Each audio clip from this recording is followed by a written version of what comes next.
Welcome to part 2, in which I deal with the blade. And I have to say, cold steel did a better job with the blade than they did on the cane. That stands to reason since they are blade people and not cane people. I find the blades very good. I have no complaint with the blade. It's only the reviewers who tend to give this a glowing report syndrome. That is, they emphasize its virtues, or at least as they see them, and neglect everything else. So, one thing they play up big is no noise. Okay, solid.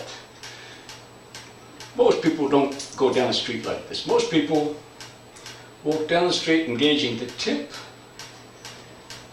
I generally walk down the street with the tip off the ground. I move faster and more freely that way. Occasionally I engage the tip. Most people walk with the tip on the ground, and don't know whether the camera picked that up or not, but it's less than quiet.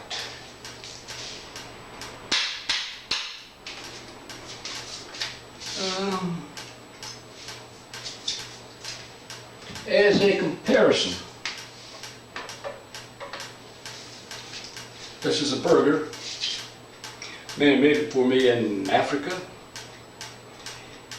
and it's very good cane, excellent, well made. But I can buy 7 cold steels and have change in my pocket for what one of these costs. However,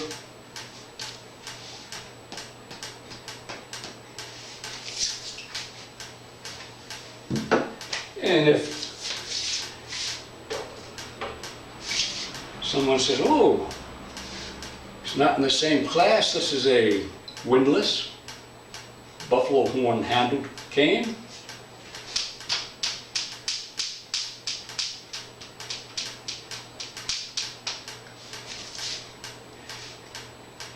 More solid than the cold steel. I did write cold steel, long before this came out, 1.5 2 years maybe, and I expressed my complaints with, or as I received them, my complaints with the sword canes that I had. They had a release button on the side, which I did not particularly like at the time. And they, well, they would cut, but they really weren't cutters. They fell short in that department. I don't know if my letter had anything to do with it or not. Probably not. No likelihood it's a coincidence. But this is what they came up with about 1.5 2 years later. And it really impressed me. This shaft is solid. There's no visible release button, no visible separation band. And according to the CD, at the time they did not advertise on YouTube. They had a CD which they sent on request, and I requested it. And on the CD, it showed this thing cutting, and I was very impressed.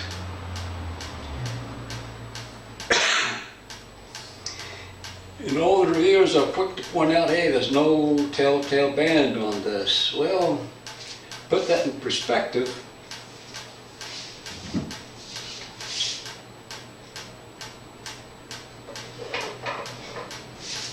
Oh, and for those that are wondering, we had 2 more eruptions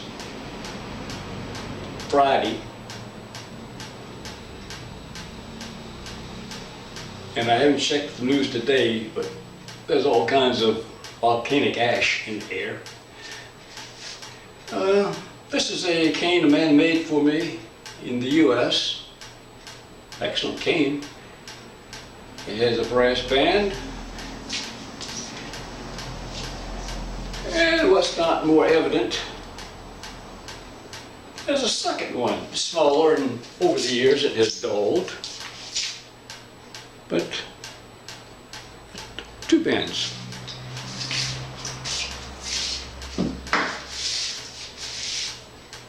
No blade, 2 bands.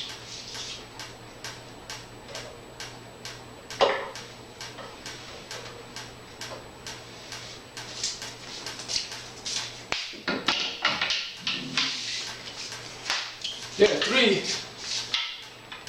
local canes.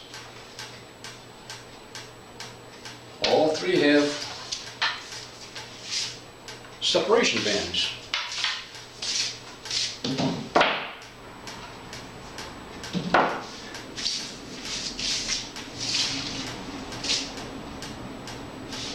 Traditionally, canes are made in at least 2 parts. Long ago, and I don't think it requires much machinery,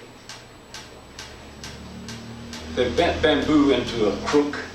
Hardwood is something else that requires much more expensive machinery, and generally, particularly in third world countries, canes are made with the head, the shaft, and the 2 are joined together, generally by a band. In the more expensive canes, the band is, oh shucks, could be ivory, could be precious metal, could be most anything. In some cases, as with the other cane, there may be more than 1 piece of wood in the shaft.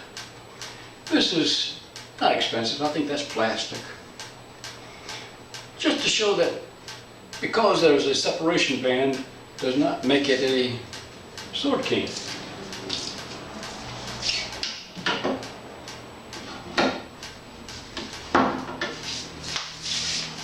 And likewise, this is a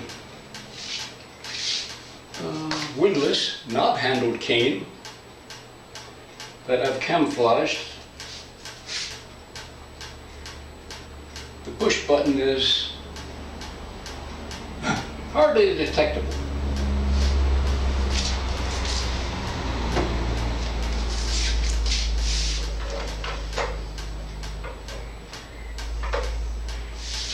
This is a cold steel, pre-2007 cruciform blade sword cane. And again,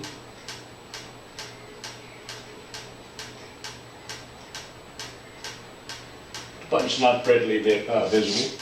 So because you have a push button cane, you're not walking down the street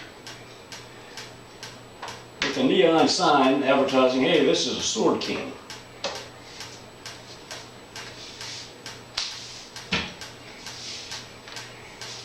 This is a friction suction type release. There are 2 other type releases I can think of. One has previously been mentioned on the other videos, and this is screw type.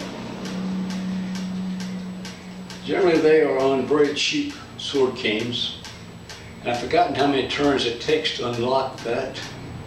Generally I think it's a turn and a half. It could be 3/4, but I think it's a turn and a half. And people talk about how slow that is, and yeah, it is slow. What they don't tell you is, if you bend the shaft or you block with it and get a dent in it, you're not going to unscrew that thing. Or likewise, if you have already separated the 2 and in the scuffle bend the shaft, you're not going to get it back together. They're generally on very cheap sword canes, and my recommendation is to stay away from those. The other one I'm not familiar with at all. I do know exists. It consists of either a hole in one side of the shaft or both sides of the shaft. The hole can be drilled all the way through, or it can be partially drilled.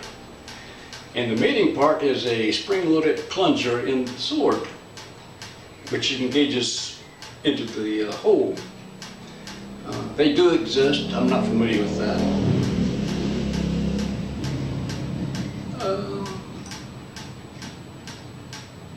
One thing that I was, I was impressed when this first came out.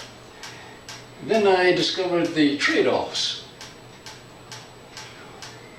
One is when you draw the blade, well, two. You draw the blade, it's slower to draw, and it comes out with an audible pop. It's possible to ease this thing out without making a noise. But generally, when you're in tight, you're not going to ease it out. And it comes out with an audible telltale pop, and it's slower.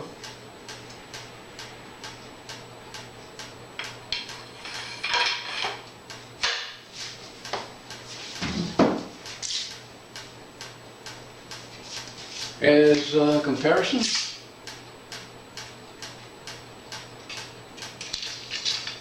much faster.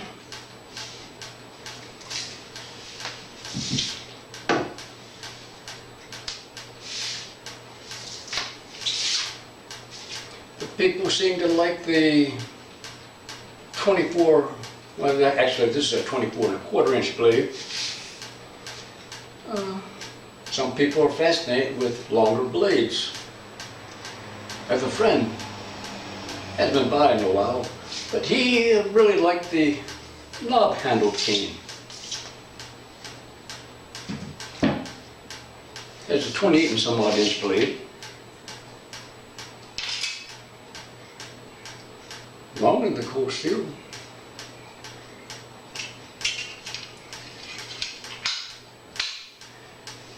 Wouldn't pay any attention at all to the shorter 17-inch blades.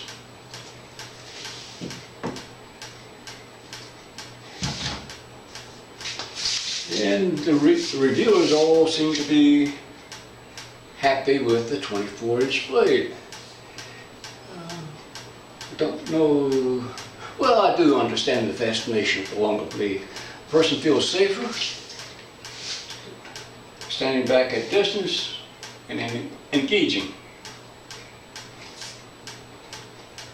This also cuts better than a shorter blade. The fallacy is, well, it takes longer to draw, which stands to reason you have more metal to draw. But if your opponent steps in, which he could very well do, he's inside the point. There's not much you can do. Well, you can reach around and stick him in the back of the calf. It pisses him off. He'll limp home. Chances are you won't. You could use the pommel, but keep in mind this is a very light blade. It weighs just over a pound. The pommel is smooth and covers a large area to distribute the weight. It's not like a 2 to 2.5 or more pound sword with at least a round pommel, if not 1 points to concentrate the weight and fraction the skull. You're not going to do much with this.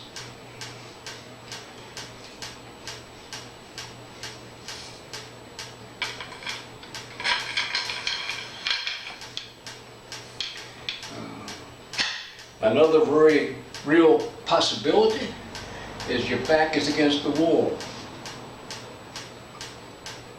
For whatever reason. Which brings up the point, it takes a whole lot more room. I think I'm all on camera here. It takes a whole lot more room to draw this, and if you're in a tight area, in a car, a taxi, in a bus, wherever, in a tight area, you may not have enough room. If your back is against the wall, and you don't have to be in a tight area for that to happen, you may be on the street, you put your back to the wall for security and worry about your assailants in the front. Oh, don't know if I'm going to get that in camera or not.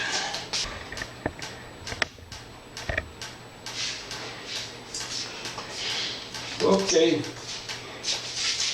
got your back to the wall. Need to draw. Lots of luck.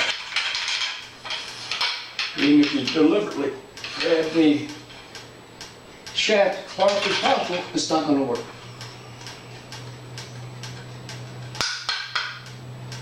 You're in a bit of a tight.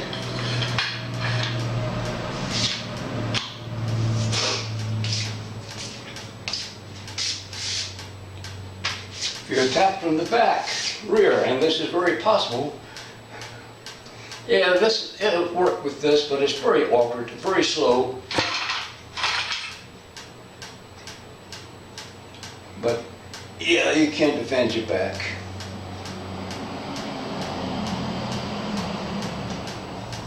Blade's already out, but it's very awkward and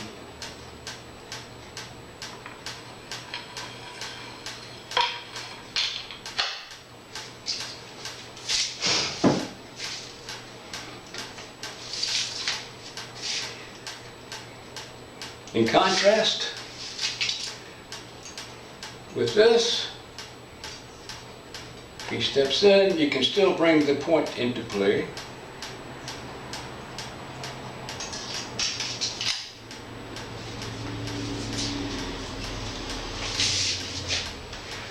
No problem with your back to the wall.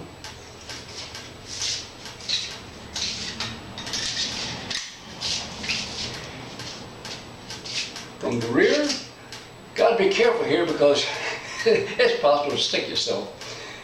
But yeah, no problem. This is a whole lot more maneuverable. Much better in a tighter place.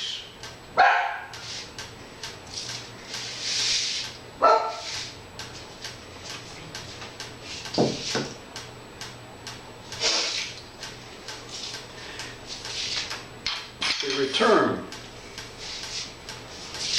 Everyone mentions this.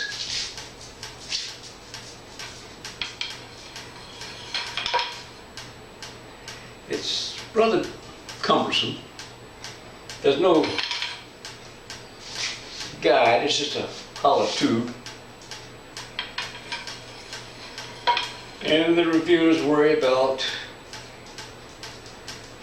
edge life, because that edge is really in contact with the tube. They don't mention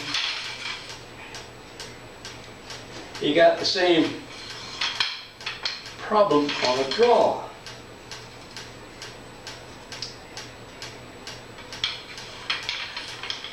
I've had this perhaps 9 years now.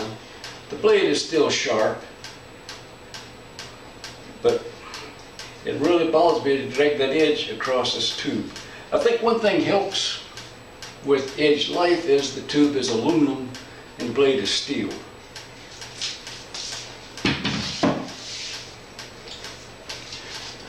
Something like this with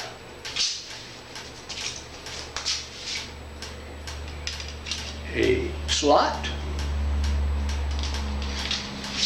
helps for the alignment and the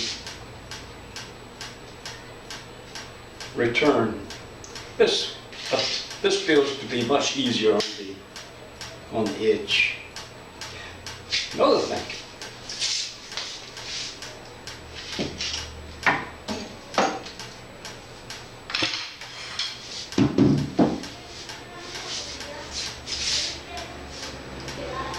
The false edge impresses people, and it's nice to have.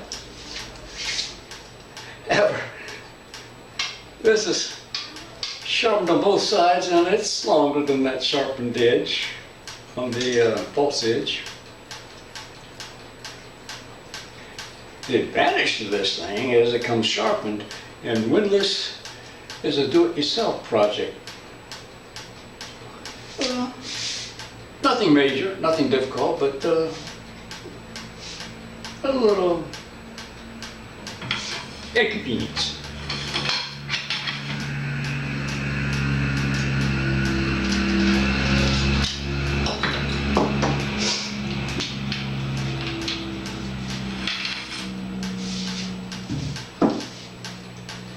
Now this will cut, and cut very well. I've cut any of my other sword canes. People, and I was too impressed with the cut. But when you think about this thing, and you will see it, I have cutting clips to follow shortly, and you will see this in those clips, and you will see it with other people cutting. To load the blade, to get the energy to cut, put a load on it. Now, that's good for backyard. There's no problem with backyard cutting with this. However, in the street, when you go like this, I don't think so, not with me. I'm all exposed. I'm saying, here I am. No, it looks impressive for backyard cutting, but to get practical with it, in a practical situation, I don't think it's all that impressive. And what's more, the blade is light. And the backyard cutters are cutting, well, with one exception. So one fellow with mats, they appeared to have smaller diameter than usual, but he was cutting mats. Most backyard cutters are demonstrating with plastic jugs, a common target. So to put this in the proper light, I made 3 cuts on a jug. One at the volcano. The ashes really bothered me. First cut was on what I call a naked bottle. It halved it, as expected. But you don't meet a naked opponent, well, probably not in the street. They were. So in the second cut, I put a t-shirt on the bottle, a light cotton t-shirt. And this would be the minimum amount of clothing you could expect a person to have in the street. It made a very nasty cut in the plastic jug, but it was reduced. It didn't cut it in half. The third cut, I put a rug over the bottle. It's about the equivalent of a broadcloth shirt with a cloth windbreaker. It cut through. It didn't make much of a cut in the bottle. It was superficial. In real life, the dude would probably have to have a few sutures. But it was by no means incapacitating. And that was with what amounts to a broadcloth shirt and maybe a light windbreaker.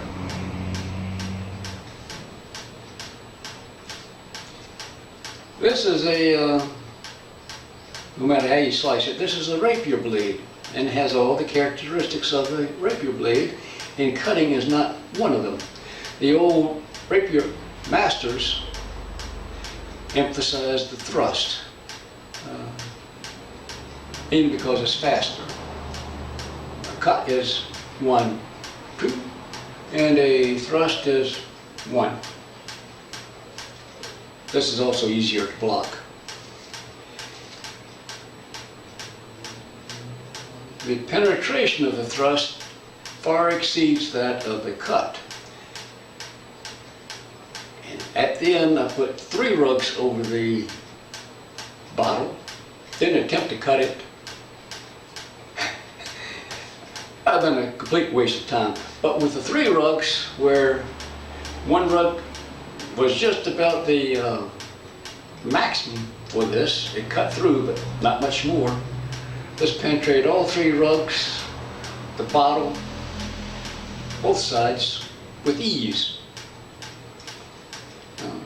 But just to show it wasn't peculiar to cold steel, also did the same thing with, I think, the burger. Anyway, here are the clips.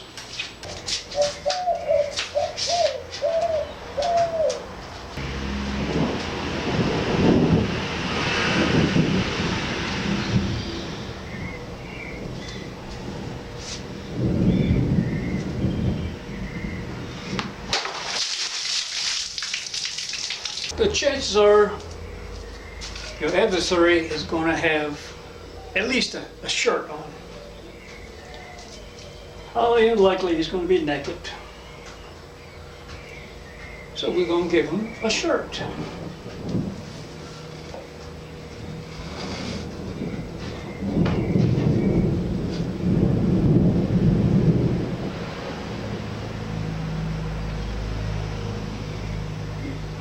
And to mark the side, keep it from doing much searching.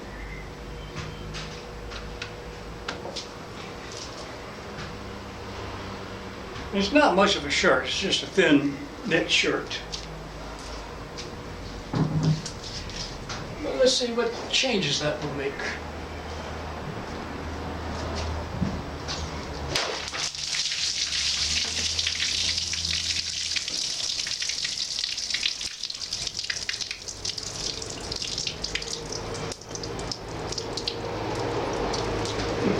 Tell you the truth, that did a whole lot better than I was expecting. A whole lot better.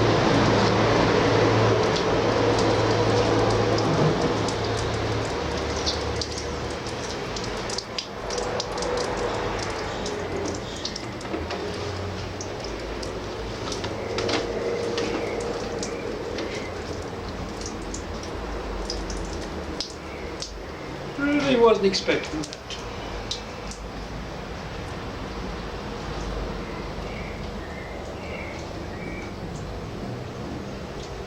The cut was reduced, but I stand corrected. But then this is just a thin cotton shirt. If he has much more than this on, I don't think he'd get that. Okay, I'm going to try that again. This time I'm going to use a rug, no more shirts. The rug is equal to about a shirt and a light cloth windbreaker combined.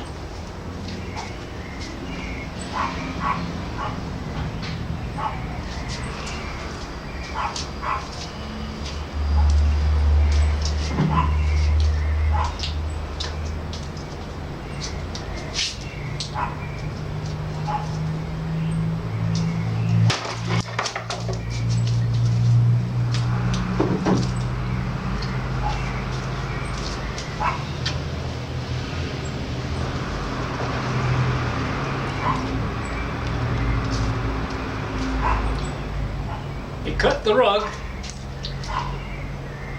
and made a superficial cut here. It did cut.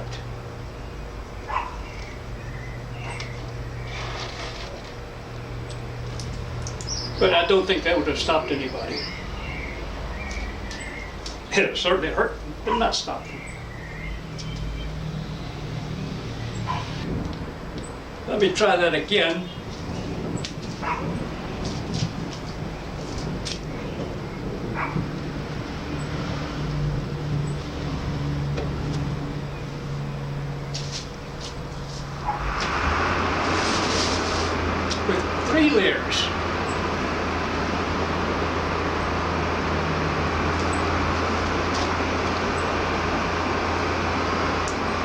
way I'm gonna cut that. But it will demonstrate the more effective thrust.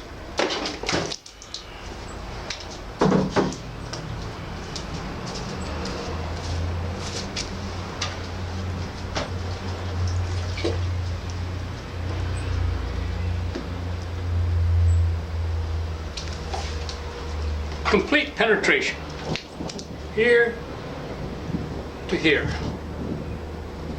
It entered here, exited here.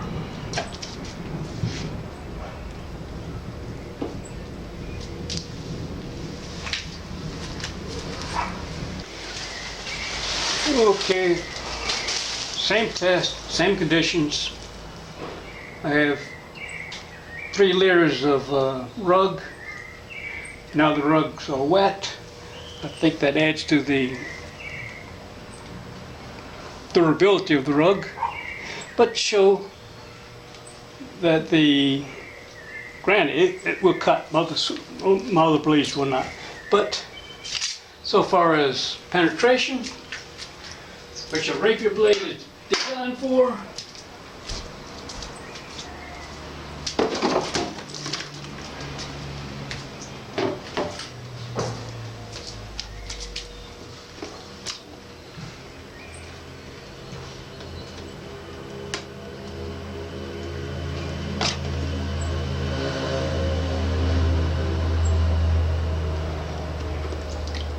another exit hole there. I don't see the entrance hole, I see 2, but I'm not sure which one is which. So, with cutting ability, the cold steel is in a class of its own. I don't think the cutting ability is as important as some people make out to be. I believe in the thrust, and the other canes will penetrate just as well. One thing I highly recommend with the, well, about any sword cane, not singular to the cold steel, is a wrist strap. There are times that you will need both hands free. This is a commercial strap. Has 2 loops. There's elastic in one end, and the other is cloth and goes over the wrist. These come in various sizes. Actually, for this, I need one a little bit larger than this, but it will work. Won't go over the grip and won't go over the tip.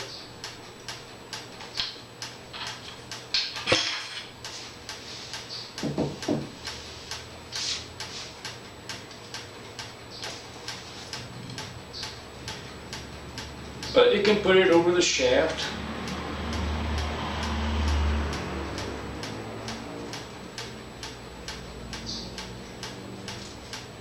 With some patience.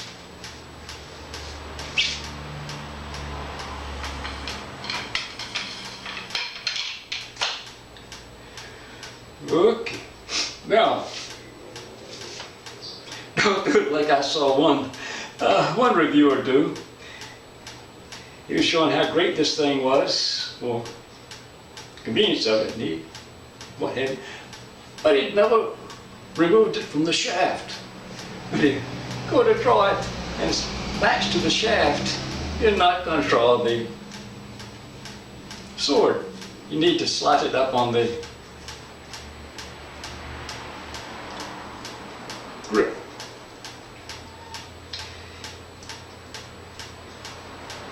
There are times you need both hands, and this really makes life more convenient. For instance, you are after your keys. Yeah, it's possible to sort through this mess with one hand, but if you had 2 hands, it would make life easier. If you had the cash register, pull out your bill, hand the girl the money. She'll give you some coins probably, some more folding money, and a receipt, and it's easier to use both hands for that. Makes a very nice accessory.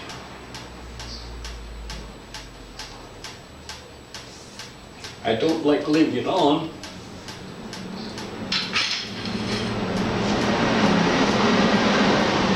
Because light deteriorates the elastic and it lasts much longer stored in a dark box.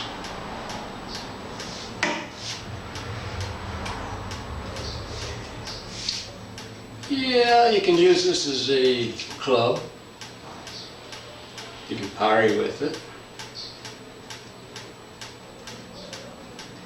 Nothing I say about this is not true. What they don't tell you is it's heavy.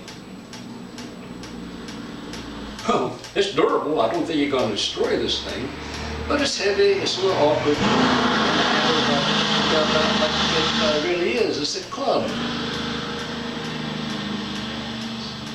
And I find the shaft makes a pretty good offensive weapon. Not as a club is there.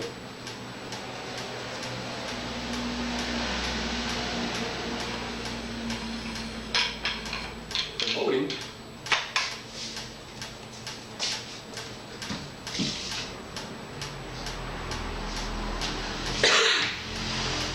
But if it's lighter and more agile, it would be better. One night, the only time I had to draw a blade, I had two adversaries. One came from my right, and as I began to address him, his buddy began to step in over here from the left, and I managed to hold them off. Dedicating the blade to one, the sheath to the other. Whole incident didn't last long, maybe 6 seconds, if that long, before help came. They carried the two off.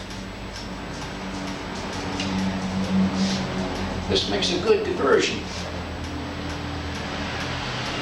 Yeah, I can use it as a club, but you can lead with this thing.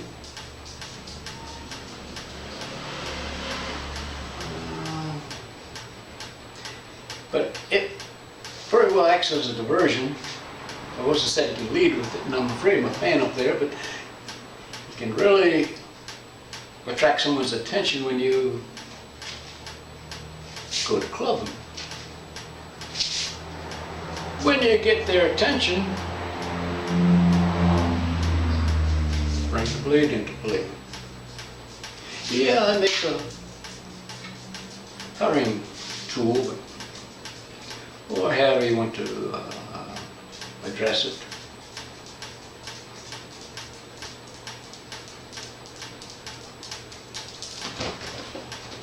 Don't sell this thing short.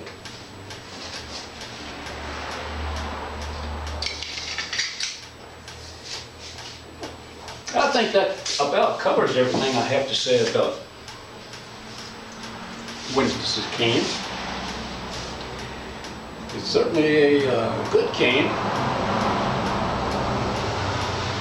When I say cane, good sword cane, good blade. As a cane, I think it sucks.